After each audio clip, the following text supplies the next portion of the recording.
Magandang umaga po sa ating mga friends at mga followers. Andito po kami sa mga Area 1 at ito po yung mga bagong bulaklak na tumutubo ngayon. At halos lahat ano na po. Lahat magbubulaklak na po. Itong mga area na ito. So yan po ang gusto kong ibalita sa inyo.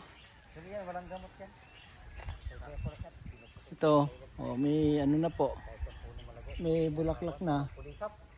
At tuloy-tuloy na po 'yan. Ang susunod na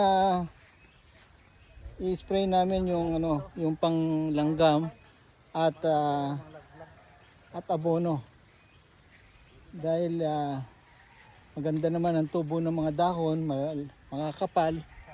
At ito po yung ito yung inano namin na mga bagong tanim, kaya siguradong mag-aano ito, magbubulaklak po.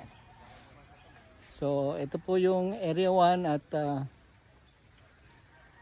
katapusan ng March tsaka April, nandyan na po yung mga bunga namin.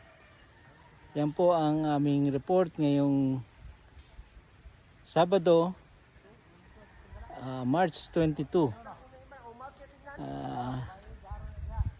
Tapos lang ng birthday nung anak ko nung March 21.